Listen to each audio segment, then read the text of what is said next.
la teoría la vendíamos muy bien. O sea, la teoría teatral, por ejemplo, no sé cuántas ediciones llevamos, pero muchas, y además las seguimos reeditando. La última ha sido hace poco, el Meyerhold.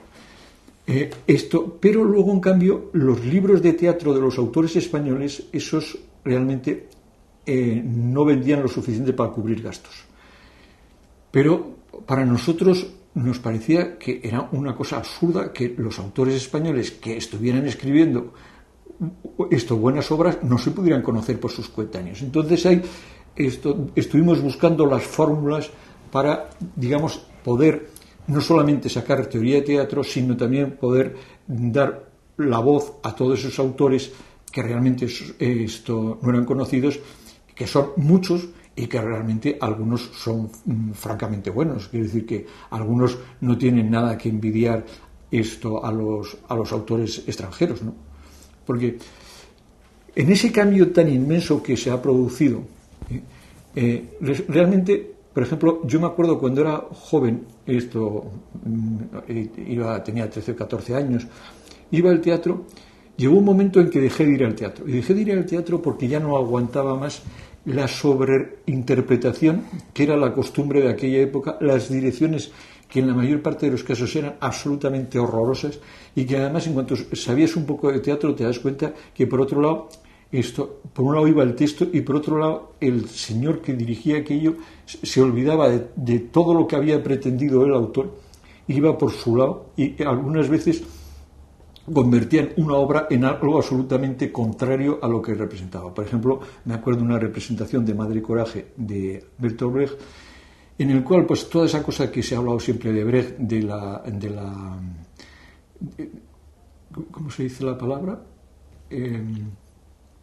Del distanciamiento brechtiano, esto era todo lo contrario. Parecía que Madre Coraje era un culebrón en el que lo importante eran los chillidos, y marcar algo que está muy bien en televisión para después de comer, pero que realmente uno de los grandes autores de teatro, y con toda la carga de profundidad que tiene esa obra, se perdía en aquella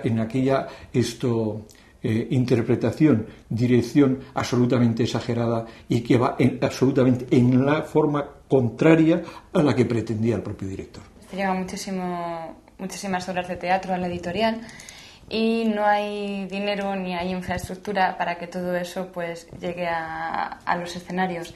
Pero aunque el teatro tiene espectadores, tiene también buenos lectores, gente que es lectora de teatro. Sí. Y además, curiosamente, yo se lo cuento muchas veces a mis autores de teatro, porque eso los pone contentos. Debido a la sobreproducción que hay en este país, quiero decir, en este país, realmente en todos los países, se edita mucho, en España, en Francia, en Alemania, en Estados Unidos, en todas partes. Eso hace que, claro, que muchos libros tengan una vida, que los libros tengan una vida muy, muy corta. En las librerías no caben, hay un problema de espacio en las casas particulares y en las librerías con todo lo que se edita, que ha llevado a que el número de ejemplares que se vende, salvo los que se lanzan más y los que tienen éxito, que esos también se venden mucho más, pero la mayor parte de los libros se venden menos. En cambio, teatro es una de las pocas cosas que no ha bajado. Es decir, era baja y sigue baja, pero no ha bajado. Entonces, ahora mismo se escribe mucho teatro, os llega mucho teatro a fundamentos. Demasiado, no me da abasto.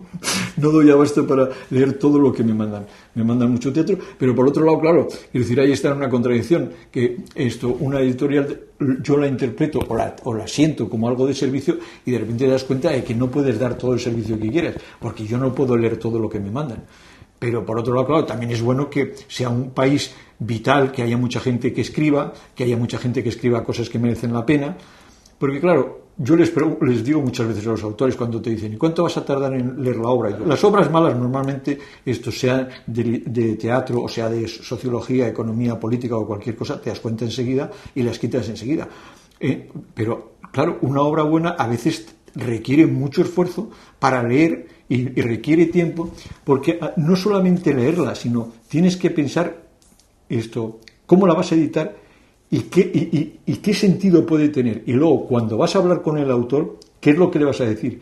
Y no me refiero solamente a decirle si el libro es bueno o es malo, sino a veces tienes que hacer orientaciones, ¿no? orientaciones que yo nunca pretendo que el autor lo cambie, pero sí lo que pretendo es si puedo ayudarle.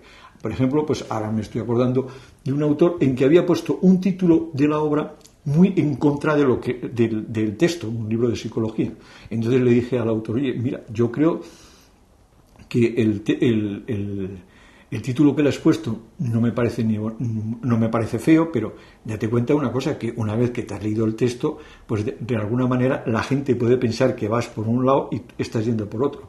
El autor, como me ha pasado muchas veces, te lo agradece muchísimo, cambia el texto y está feliz. Entonces, claro, esa es una labor del editor. Una labor del editor es orientar cosas que muchas veces están bien, pero hay algo que dentro de eso las puede cambiar y las puede desvirtuar mucho, ¿no?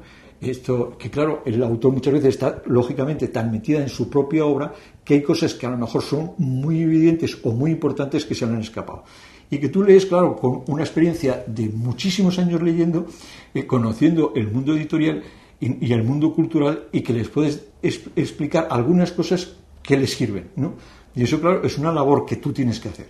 Entonces, claro, eso, pues si el libro le vas a decir que no porque es malo, pues esto a veces en media hora te has cogido un original y dices, bueno, esto no hay solución.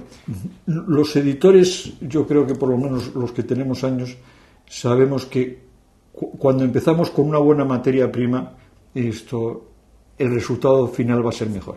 Es decir, el caso típico, te llega un libro lleno de ratas. Esto lo corriges, pues nosotros corregimos 3 y a veces 4 veces el libro, pero si el libro llega mal, generalmente va a tener más erratas que si el libro viene bien, aunque entonces corrijamos menos y estemos más despreocupados. Partir de una buena materia prima, esto influye mucho en el resultado final, eso clarísimo.